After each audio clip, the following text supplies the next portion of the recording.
The emergency beacon cut through the silence of deep space like a scream in the night. Captain Zektar of the Galactic Patrol vessel Star's Edge felt his four hearts skip a beat as the distress signal painted itself across his command screen in urgent crimson text. Captain, his communications officer, Lieutenant Velare, turned from her station with wide eyes. We're receiving a Priority 1 distress call from the mining colony on Kepler 442b. They're requesting immediate backup. Zektar's scaled fingers drummed against his command chair. The Kepler system was at the very edge of known space, barely within the Galactic Federation's jurisdiction. What could possibly be happening out there that would warrant a Priority 1 alert? Put it through, he ordered. The main screen flickered to life, revealing the haggard face of a human woman. Her dark hair was matted with sweat, and her eyes held the wild look of someone who had seen too much. Behind her, Zektar could see smoke and the occasional flash of weapons fire. This is Administrator Sarah Chun of Mining Station Kepler 7. The woman gasped between breaths. We are under attack by unknown hostiles. Repeat, we are under attack. Our security forces are overwhelmed. We have approximately 300 civilians trapped in the lower levels. Please, we need backup immediately. The transmission cut to static, leaving Zektar staring at a blank screen. He had served in the Galactic Patrol for over 20 standard years, but something about that human's voice sent chills down his spine. Humans were known throughout the galaxy as a peaceful species, content to mine asteroids and establish small colonies on the fringes of civilized space. They rarely called for help, and when they did, it was usually for medical emergencies or equipment failures. Sir, his tactical officer, Commander Thexere, spoke up from his station. We're approximately 6 hours out from Kepler 442b at maximum warp. However, our ship isn't equipped for large-scale combat operations. Sektar nodded grimly. The Star's Edge was a patrol vessel, designed for routine security sweeps and minor piracy interdiction.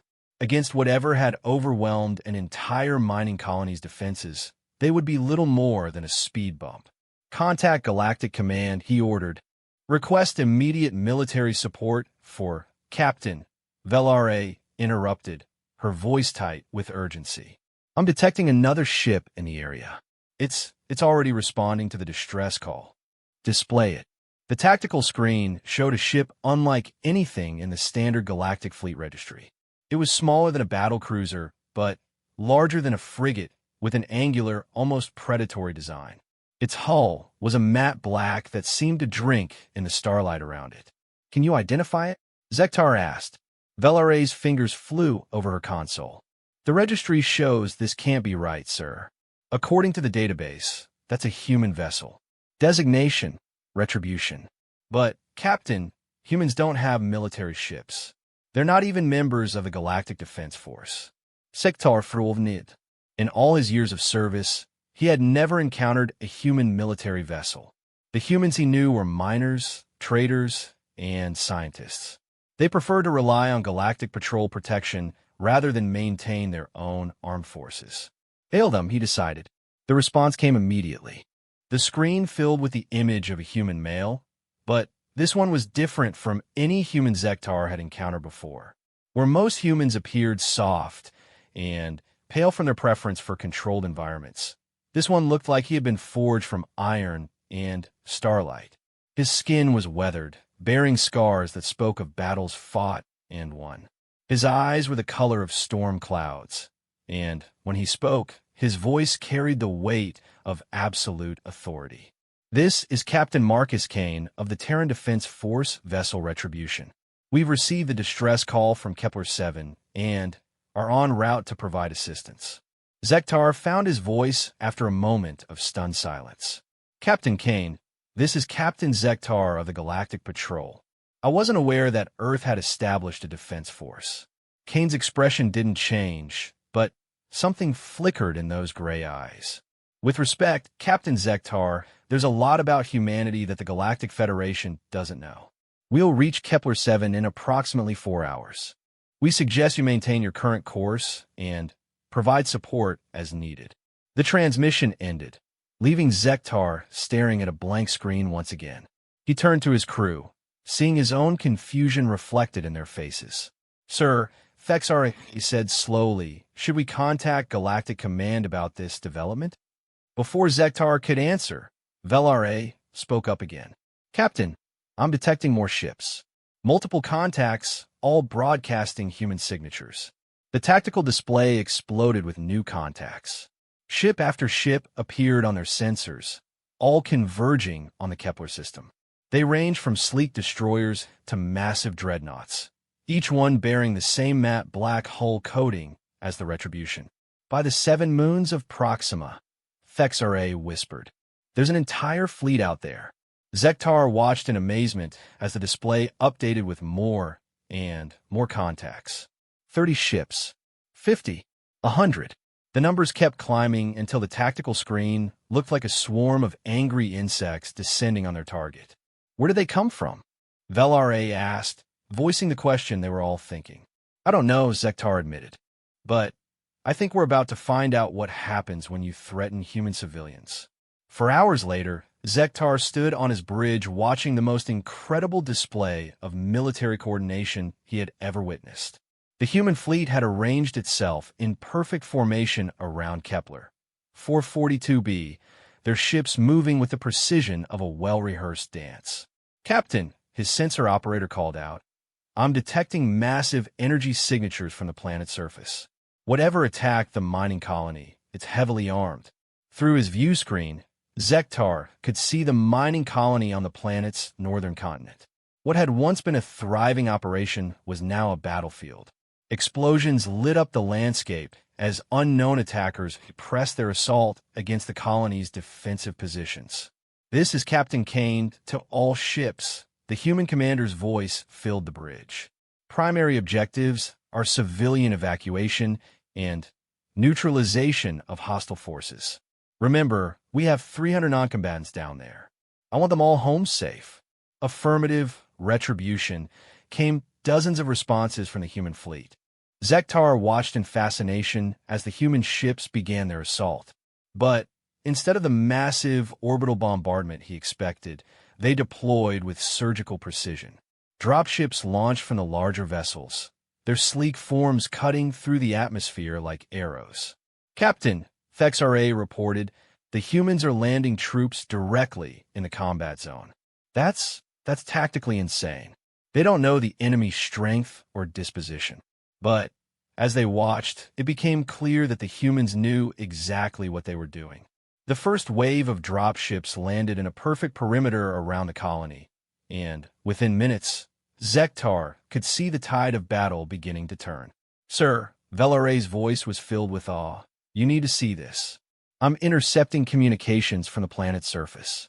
She patched through the audio, and suddenly the bridge was filled with the sounds of combat.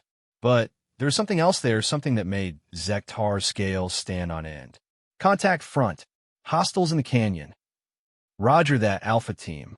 "Bravo Squad. Swing left and cut off their retreat." "Copy, Bravo." "Charlie Team, you're cleared to advance." The voices were calm, professional, almost casual. These humans were coordinating a complex military operation in the middle of the firefight, and they sounded like they were discussing the weather. "Who are these people?" "Het Dawit, buh." As if in answer to his question, another transmission came through from the surface. This one was different, filled with the harsh breathing and adrenaline-fueled intensity of close combat. "This is Sergeant Collins, 2nd Platoon. We've reached the main colony complex. The hostiles are, Jesus Christ, they're devourers." Even through the static of the transmission, Zektar could hear the shock in the human's voice. Devourers were the stuff of nightmares. Ancient creatures from the galaxy's dark age that consumed entire civilizations. They had been thought extinct for over 1,000 years. "Confirmed, Sergeant." Kane's voice came back, steady as stone. "Maintain position and await support. All units be advised. We are dealing with Devourer forces. Adjust tactics accordingly." If Kane was disturbed by this revelation, his voice gave no indication. Zektar, on the other hand, felt his blood run cold. Devourers were nearly indestructible, capable of adapting to any weapon used against them. They consumed organic matter to fuel their regeneration, making them virtually immortal in combat. Captain, Velare's voice was tight with fear. Should we withdraw? If those are really devourers down there. Zektar was about to give the order when another transmission cut through the comm channels. This one came from Administrator Chun, the human woman who had sent the original distress call. This is Mining Station Kepler 7 to any Terran Defense Force units in the area. Thank God you're here. We've managed to seal ourselves into the lower levels, but those things are trying to break through the blast doors. This is Captain Kane, Administrator Chun. Help is on the way. What's your current status? We have 287 civilians in the secure areas. Our security team managed to evacuate most of the surface workers before those creatures overran the facility. But, Captain, these things, they're not like anything we've ever seen. They shrugged off our plasma rifles like they were toys. Understood, Administrator. We're deploying specialized units to your location. Hold tight. Zektar watched his tactical display as dozens of human soldiers moved through the colony complex with lethal efficiency. Whatever these devourers were, the humans seemed to know exactly how to fight them. Sir, his weapons officer called out, I'm reading massive energy discharges from the human ground units. These aren't standard Galactic Federation weapons. Through his view screen, Zektar could see flashes of blue-white light erupting from the colony's buildings. Each flash was followed by inhuman screams that carried even through the vacuum of space. What kind of weapons are they using? He wondered aloud. His answer came moments later when one of the human dropships lifted off from the planet's surface, carrying what appeared to be a massive creature in its cargo bay. Even from orbit, Zektar could see that the thing was easily 3 times the size of a human, covered in chitinous armor and writhing tentacles. My God, Thexra breathed. They actually captured one alive. This is Retrieval Team Alpha, came a new voice over the comm, package secured. One Devourer Alpha class, neutralized and ready for transport. Copy that, Alpha, Kane replied. Deliver to Research Bay 7 for analysis. Zektar stared at his screen in amazement. These humans hadn't just fought the Devourers, they had captured one for study. The implications were staggering. Captain, Velare reported, I'm detecting a massive explosion from the planet's eastern continent. It appears the humans have destroyed a large Devourer installation. Through his enhanced sensors, Zektar could see a mushroom cloud rising from what had been a mountain range. The entire area glowed with residual radiation that his instruments couldn't identify. What did they hit it with? Thexra asked in amazement. Onun vero replayed. Whatever it was, it completely vaporized approximately 50 square kilometers of terrain. As the hours passed, Zektar watched the humans systematically dismantle what appeared to be a major Devourer incursion. Their tactics were unlike anything in the Galactic Defense Force manual, where Federation forces relied on overwhelming firepower and numerical superiority. These humans fought with precision, adaptability, and a ruthless efficiency that was both inspiring and terrifying. Final tally coming in. Kane's voice announced to the fleet. 312 Devourers eliminated, 7 Alpha-class specimens captured for research. All civilian personnel evacuated successfully. Colony infrastructure salvageable with minimal reconstruction.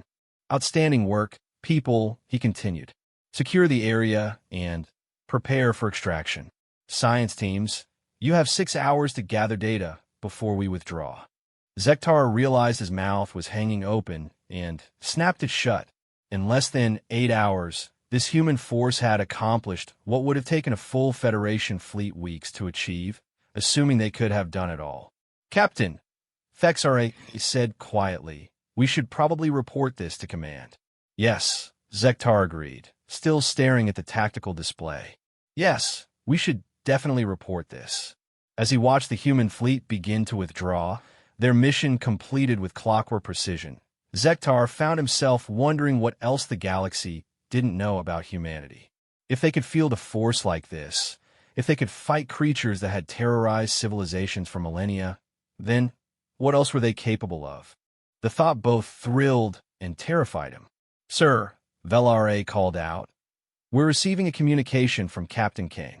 Kane's weathered face appeared on the screen once more, and this time there was something that might have been a smile playing at the corners of his mouth. "Captain Zektar, thank you for responding to the distress call. Your willingness to help, even when outgunned, speaks well of the Galactic Patrol's commitment to protecting innocent life." "Captain Kane," Zektar managed, "I have to ask, where did you come from? How long has Earth had a military force of this magnitude?" Kane was quiet for a long moment, those gray eyes seeming to look right through him. When he finally spoke, his words sent a chill down Zektar's spine. "Captain, humanity has been preparing for this war for a very long time. The colony on Kepler-7 wasn't the first target, and it won't be the last. The Devourers are returning, and when they do, the galaxy is going to need every advantage it can get." "What war?" Zektar asked, but Kane had already terminated the transmission. As the human fleet disappeared into hyperspace, leaving only the rescued colonists and the smoking remains of the Devourer force behind, Zektar stared out at the stars and wondered what other secrets the galaxy held. And somewhere in the depths of space, ancient minds began to stir, their long slumber finally coming to an end. 3 weeks after the incident at Kepler-7, Captain Zektar found himself standing in the most secure briefing room on Galactic Command Station Alpha. The circular chamber was filled with representatives from every major species in the Federation, their faces reflecting the same mixture of confusion and concern that had kept him awake since filing his report. Admiral Vex Han, the station commander and a veteran of countless conflicts, stood at the center of the room. His 6 eyes swept over the assembled officials as he activated the central holographic display. "Ladies, gentlemen, and honored beings," the Admiral began, his voice carrying the weight of his 4 centuries of military service. "We are here to discuss the most significant development in galactic security since the formation of the Federation itself." The hologram showed the Kepler system, with tactical overlays displaying the human fleet's movements during their intervention. Even now, seeing it again, Zektar felt a chill of recognition. 3 weeks ago, a human mining colony came under attack by what we now know were Devourer forces, Admiral Vex Han continued. The response was unprecedented. Dr. Yilmara, the Federation's chief xenobiologist, raised one of her forearms. "Admiral, with respect, the Devourers have been extinct for over a millennium. Our archaeological teams have found no evidence of their existence for Doctor," the Admiral interrupted. "We have physical specimens." The room fell silent. Every species in the galaxy knew the legends of the Devourers, the ancient plague that had consumed entire star systems before mysteriously vanishing from the galaxy. To most, they were myths, cautionary tales told to children about the dangers of the deep void. "Physical specimens, sir." Counselor Thanare of the Altarian Republic spoke up, her voice barely above a whisper. 7 live captures, Admiral Vex Han confirmed. Currently in human custody, along with tissue samples from over 300 confirmed kills. The hologram shifted to show grainy footage from the Kepler-7 battle. Zektar watched the assembled officials recoil as the images showed creatures that belonged in nightmares. Chitinous armor that reflected weapons fire, tentacles that could crush steel, and, worst of all, the intelligent malevolence in their multiple eyes. "How?" asked General Corex of the Hegemony Defense Forces. "How did humans manage to capture creatures that our ancestors couldn't even wound?" "That," Admiral Vex Han said grimly, "brings us to the real issue. Captain Zektar, please share your observations." Zektar stood, feeling the weight of dozens of gazes upon him. "Honored delegates, what I witnessed at Kepler-7 wasn't just a rescue operation. It was a military campaign executed with precision that defied everything we know about human capabilities." He activated his personal display, showing the tactical analysis his crew had compiled. The human fleet numbered 137 vessels, ranging from destroyers to dreadnoughts. Every ship was equipped with technology we've never seen before. Their weapons cut through Devourer armor like it was paper. Their soldiers moved with coordination that suggested extensive combat experience. Impossible, scoffed Minister Galthara of the Trade Federation. Humans are pacifists. They've never developed military technology beyond basic system defense. They don't even have representation in the Galactic Defense Council. That's what we thought, Zektar replied. But what we thought was wrong. The room erupted in murmurs and heated discussions in a dozen different languages. Admiral Vexhan raised his hand for silence. The situation gets more complicated, he announced. In the past 3 weeks, we've had 17 more Devourer incursions across the Outer Rim. Every single one has been met by human forces before any Federation response could be organized. The hologram updated to show a galaxy-wide map dotted with red markers. Each one represented a Devourer attack, and each one had been resolved by mysterious human intervention. They're everywhere, whispered Counselor Thanare. How are they responding so quickly?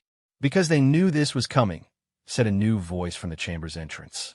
Every head turned as a human walked into the room. But this wasn't one of the soft, pale humans they were accustomed to seeing. Like Captain Kane, this one bore the unmistakable marks of a warrior. Her auburn hair was pulled back in a military style, and her green eyes missed nothing as they swept the room. Who are you? Admiral Vexhan demanded, his hand moving instinctively toward his sidearm.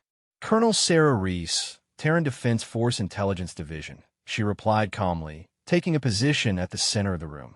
I'm here to brief you on a situation that threatens every living being in this galaxy. How did you get aboard this station? General Orcs growled. Our security protocols are designed to keep out conventional threats, Colonel Reese interrupted. Not teams trained specifically to infiltrate alien installations. She gestured toward the walls around them. We've had operatives on every major Federation world for the past 50 years. The implications of that statement hit the room like a physical blow. Zektar felt his scales begin to change color, an involuntary response to extreme stress. You've been spying on us, Dr. Yilmara accused. We've been protecting you, Colonel Reese corrected. While the Federation expanded into what you thought was empty space, we were fighting a war to keep the darkness from consuming everything you built. Admiral Vexhan activated his personal communicator. Security, we have an unauthorized human in Briefing Room Alpha. They won't answer, Colonel Reese said simply. My team has temporarily disabled your communications grid. Nothing harmful, but we need to ensure this conversation remains private. This is an act of war. General Corex roared, rising from his seat. Colonel Reese looked at him with something that might have been pity. General, you don't even know what war looks like. She gestured to the holographic display, and somehow it responded to her commands, showing new images that made everyone in the room take an involuntary step backward. These images were taken 18 months ago in the outer spiral, she explained. The Devourers didn't just return, they evolved. The creatures you encountered at Kepler 7 were scouts, advanced forces testing our defenses. The hologram showed a star system that Zektar didn't recognize. But where there should have been planets, there was only twisted metal and organic matter stretched between massive, pulsing structures. The Zephyrian system, Colonel Reese continued. Population, 4 billion. Time from first Devourer contact to complete consumption, 6 days. The Zephyrians were a member species, Counselor Thanare whispered. We lost contact with them during a solar storm. You thought what we wanted you to think, Colonel Reese said. Because if the Federation had known what was happening, you would have panicked. Entire sectors would have been abandoned. Billions would have died in the chaos. Dr. Yilmara's translator struggled to process her next words. You let them die to preserve your secret? We let them die because we weren't strong enough to save them, Colonel Reese replied. And for the first time, Zektar heard emotion in her voice. But we learned from their sacrifice. The hologram shifted again, showing what appeared to be a massive space battle. Human ships, smaller and fewer than their opponents, darted between Devourer bioships like insects around giants. But these insects had stings that could kill. This was the Battle of Zirian Prime, Colonel Reese explained. 40 human vessels against a devourer fleet of over 3,000. We lost 31 ships, but we stopped them cold. Ow! General Corex demanded. By learning to think like them, Colonel Reese replied. The devourers aren't just predators. They're an intelligence that spans star systems. Each individual creature is part of a collective consciousness that shares knowledge instantaneously across vast distances. She highlighted sections of the battle footage, showing human ships coordinating in patterns that seemed to anticipate their enemies' moves. So we became a collective too, she continued.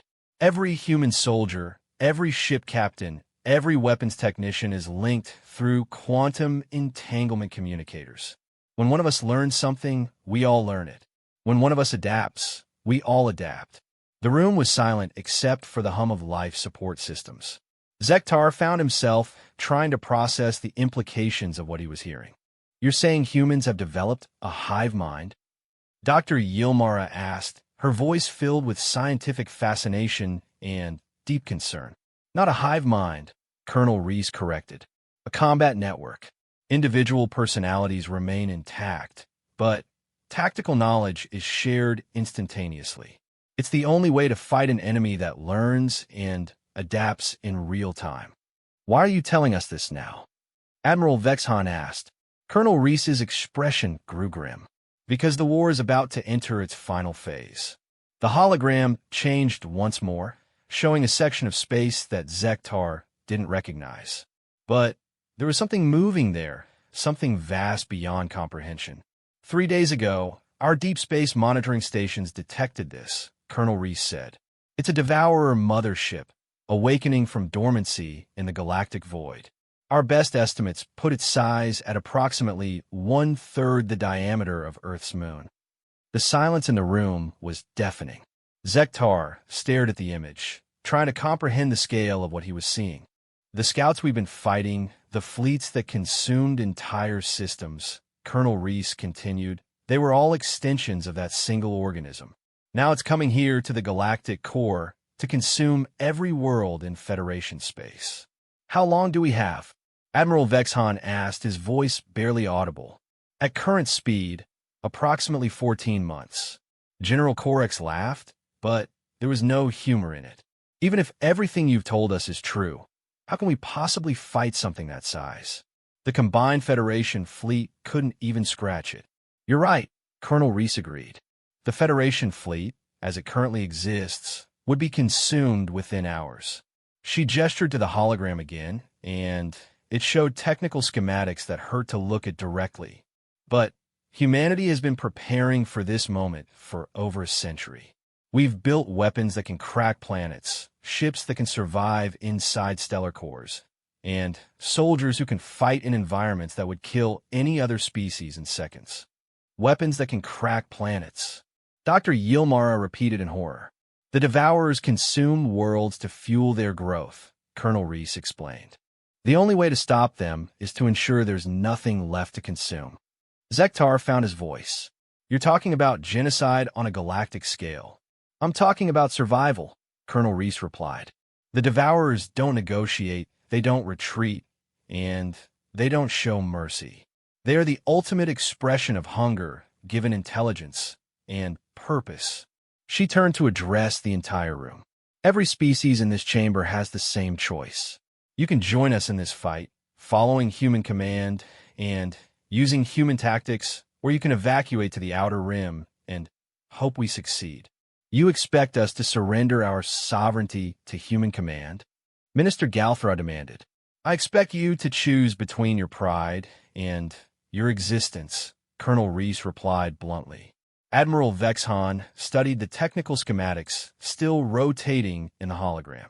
What would joining this alliance entail? Complete integration of Federation forces into the Terran Defense Network, Colonel Reese answered. Your ships will be retrofitted with our technology. Your soldiers will receive our training. Your commanders will answer to our strategic command. Unacceptable, General Corex declared. The hegemony has never bowed to alien authority. Then, the hegemony will die proud and alone, Colonel Reese said simply. The choice is yours. She activated a device on her wrist, and, suddenly, the room's communications came back online. I've uploaded complete tactical data to your central computers, she announced. Force dispositions, weapon specifications, training protocols, and strategic projections for the next 14 months. Study them carefully. She moved toward the door, then paused. Oh, and Admiral, the 7 Devourer specimens we captured are currently in containment facilities orbiting your homeworld. Consider them a demonstration of our commitment to this alliance. The room erupted in chaos as species representatives began shouting questions and demands, but Colonel Reese was already gone. Zektar slumped back in his chair, his mind reeling from everything he'd heard. Beside him, Admiral Vexhan was already calling up the tactical data on his personal display. Sir, Zektar said quietly, what do we do? Admiral Vexhan studied the scrolling data for a long moment before answering.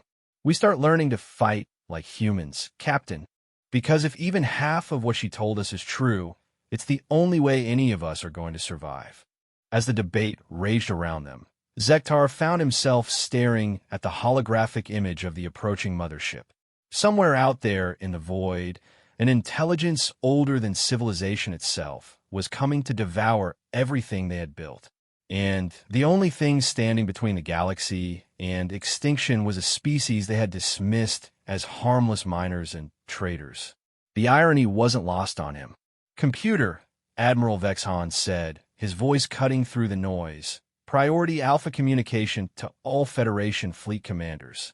Authorization Vexhan 7-7 Alpha. Authorization confirmed. Admiral, the computer replied. All Federation forces are hereby ordered to begin immediate integration protocols with Terran Defense Force assets. This is not a drill. This is not a negotiation. This is survival. As the orders went out across the galaxy, Zektar realized that everything they thought they knew about the universe was about to change.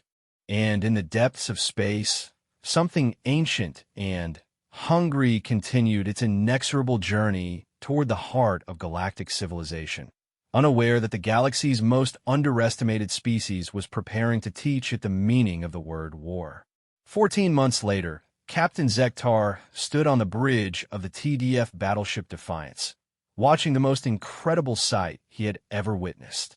Where once the Federation fleet had been a collection of diverse vessels representing dozens of different technologies and tactical doctrines, now it moved as a single organism. Every ship had been retrofitted with human technology. Every crew had been trained in human tactics. Every commander was linked through the quantum entanglement network that had become the backbone of galactic defense. Contact report, Commander Sarah Chun announced from her position at the tactical station. The former mining administrator had volunteered for military service after Kepler-7, and her transformation had been remarkable to witness. I have multiple contacts bearing 27 Mark 9, she continued. Configuration matches Devourer Advanced Scouts. Estimated arrival at Proxima Defense Line in 6 hours. Admiral Vexhan, now serving as the Federation liaison to the Terran Defense Force, studied the tactical display. The integration had been difficult for many species, but results spoke louder than pride. Status of the defense grid? He asked. All stations report ready, replied Lieutenant Torres, a human who served as the Admiral's aide. The Proxima line is holding at 100% efficiency. Zektar marveled at how far they had all come. The Proxima defense line was a marvel of human engineering, a series of fortified positions that stretched across 3 star systems. Each position was equipped with weapons that could reduce planets to cosmic dust, all coordinated through the quantum network that linked every defender. But it was the defenders themselves that truly amazed him. Through the quantum link, Zektar could feel the presence of millions of beings across the galaxy, all connected by a shared purpose that transcended species boundaries. When one learned, they all learned. When one adapted, they all adapted. Admiral, Commander Chin called out, we're receiving a priority transmission from Earth Command. The main screen activated, revealing the weathered face of Fleet Admiral Marcus Kane. Over the past year, Zektar had learned that Kane was more than just a ship captain. He was the architect of humanity's war machine, the man who had spent a century preparing for this moment. All units, this is Command Actual, Kane announced. Long-range sensors have confirmed what we've been expecting. The mothership has arrived at the galactic edge and is beginning its final approach. The tactical display shifted to show the outer rim of the galaxy, where something impossible hung in the void. The Devourer mothership was even larger than the estimates had suggested, a writhing mass of organic technology and malevolent intelligence that defied description. Current projections show it will reach the core worlds in 6 days, Kane continued. All forces are to begin final positioning for Operation Cleansing Fire. Zektar felt a chill at the name. Over the past year, he had learned about humanity's ultimate contingency plan, a strategy so desperate and terrible that it made his scales ache just thinking about it. Sir, Admiral Vexhan said, activating the communication link, the Federation contingent is ready to proceed. Kane's gray eyes seemed to look directly at them through the screen. Admiral, I want you to understand what we're asking. Once Operation Cleansing Fire begins, there's no going back. Entire star systems will be sacrificed to stop this thing. We understand, Admiral, Vexhan replied. We've all made our choice. Kane nodded slowly. Then, may whatever gods you believe in have mercy on all our souls. The transmission ended, leaving the bridge in silence.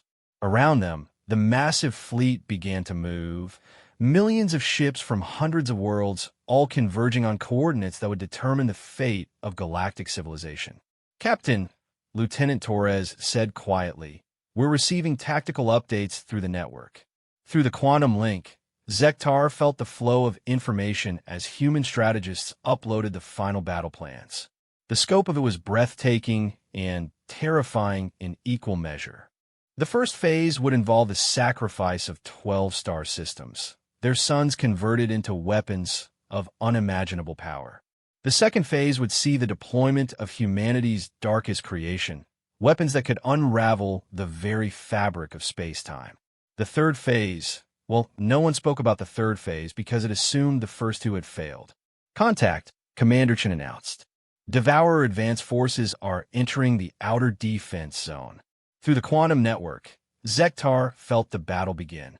Millions of minds suddenly focused on the same objective, sharing data and tactical insights faster than any individual brain could process. It was like becoming part of something larger than himself, something that thought with the clarity of a machine and the passion of a living being. The Devourer scouts met the outer defense stations with typical arrogance, expecting to sweep aside whatever resistance they encountered. Instead, they ran into a wall of coordinated fire that tore them apart with ruthless efficiency. First wave eliminated, reported Admiral Kane through the network. Estimated time to second wave contact, 4 hours. But Zektar could feel something else through the quantum link, a growing sense of unease among the human commanders. The scouts had been destroyed too easily, their tactics too predictable. It felt like a probe, a test to see how the defenders would respond. Admiral, Commander Chen said, her voice tight with concern, I'm detecting massive energy buildups throughout the Devourer fleet. They're doing something. The tactical display exploded with new contacts as the Devourer mothership began releasing what appeared to be smaller vessels. But these weren't ships in any conventional sense. They were extensions of the mothership's consciousness, each one adapted specifically to counter the tactics the defenders had just used.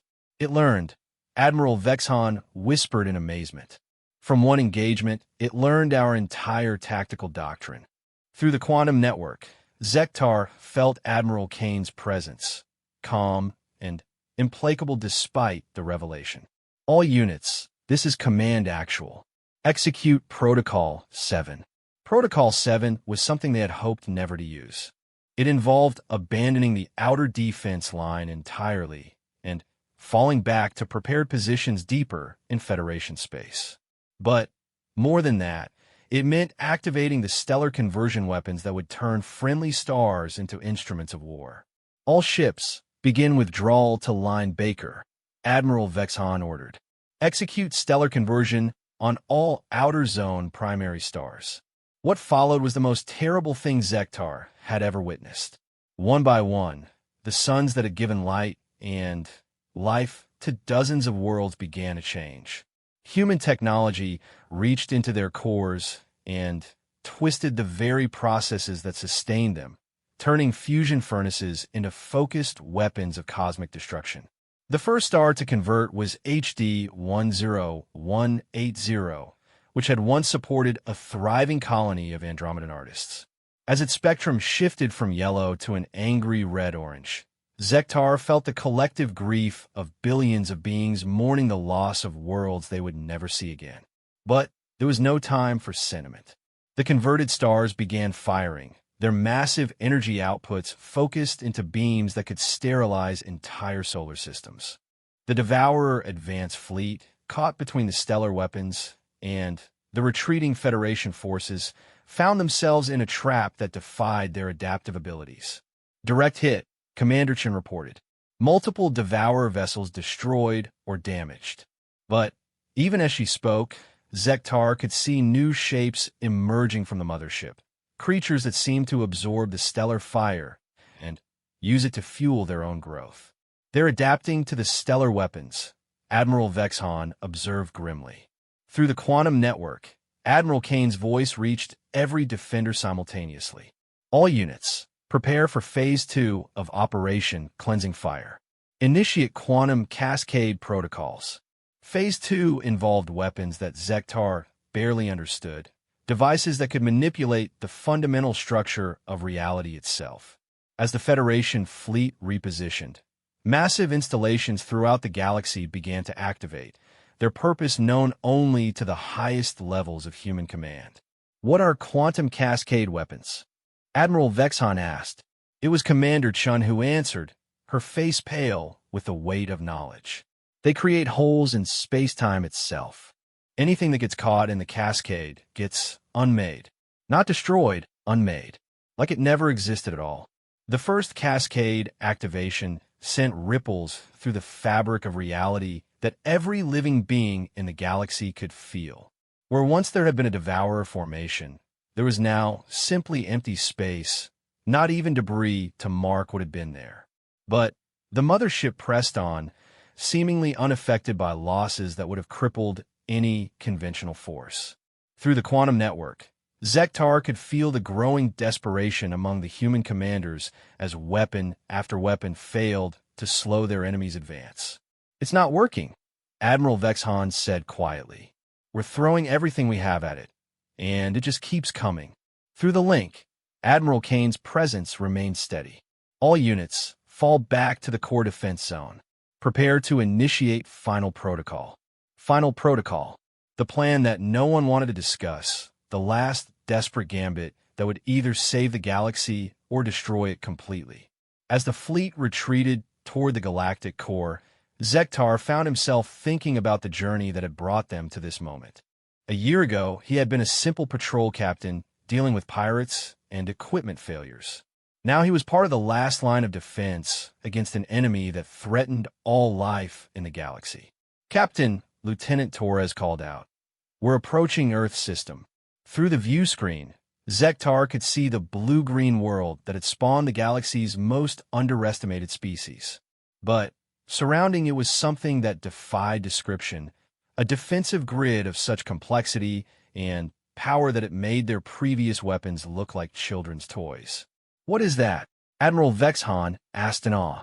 The Soul Defense Matrix, Commander Chun explained. Humanity's final answer to the Devourer threat. The Matrix consisted of millions of platforms, each one armed with weapons that bent the laws of physics to their breaking point. But at the center of it all was something even more incredible.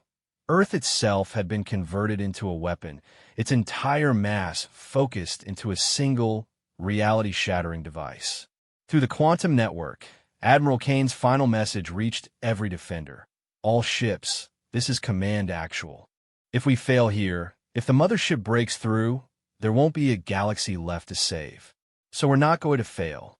The Devourer mothership entered the Sol system like a nightmare given form, its massive bulk blotting out stars as it approached. But for the first time since the war began, it slowed, as if recognizing the threat that awaited it. "All weapons, open fire," Kane commanded. What followed wasn't a battle. It was the unleashing of forces that had been held in check since the universe began. The Sol defense matrix opened up with everything it had, weapons that could crack moons, reducing the mothership's outer layers to component atoms. But the creature adapted, growing new defenses even as the old ones were destroyed. For every weapon the humans deployed, it found a counter. For every tactic they used, it developed a response. "It's not enough," Admiral Vexon said, watching the tactical display as the mothership continued its advance. "Even this isn't enough." Through the quantum network, Zektar felt something change. The collective consciousness of humanity seemed to shift, focusing on a single, terrible decision. "All units," Kane announced, "final phase is authorized. Execute stellar core destabilization of Sol itself." The silence that followed was profound. Destroying Earth Sun would eliminate the Devourer mothership, but it would also destroy every world in the solar system, including Earth itself. "Sir," Commander Chen said quietly, "the humans are going to sacrifice their home world to stop this thing." Through the quantum link, Zektar felt the combined will of humanity as they accepted the price of victory. There was no hesitation, no doubt, just the calm determination of species that had always been willing to pay any cost to protect what they loved. The stellar destabilization began, and Zektar felt Sol itself begin to die. The star that had given birth to humanity started to collapse, its core temperature spiking beyond anything nature had ever intended. But in the final moments before the star went nova, something unexpected happened. The Devourer mothership, sensing its imminent destruction, began to retreat. For the first time in its ancient existence, it had encountered something it couldn't consume, couldn't adapt to, couldn't overcome. "It's withdrawing," Commander Chun announced in amazement. The mothership fled the Sol system just as Earth's sun achieved critical mass. The resulting explosion tore through space-time itself, creating a cascade effect that would prevent Devourer forces from ever returning to this galaxy. As the light faded and the quantum network went silent, Zektar found himself floating in an escape pod with the other survivors. Around them, the remnants of two civilizations drifted in the void, the scattered ships of the galactic fleet and the twisted debris of creatures from humanity's nightmares. "Is it over?" Admiral Vexon asked. Through a damaged communication array, Admiral Kane's voice reached them one last time, transmitted from an escape ship somewhere in the debris field. "It's over. The galaxy is safe." Months later, as the surviving worlds began the process of rebuilding, Zektar stood in a memorial garden on New Geneva, the temporary capital that had been established to coordinate recovery efforts. The garden contained soil from Earth, saved before the final battle, and growing in it were flowers from a dozen different worlds.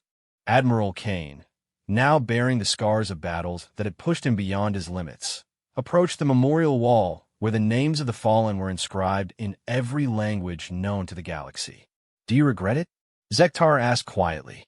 Kane was silent for a long moment, his gray eyes reflecting the light of distant stars. Humanity knew from the beginning that this war might cost us everything. We were prepared for that cost. But Earth was just a world, Kane replied.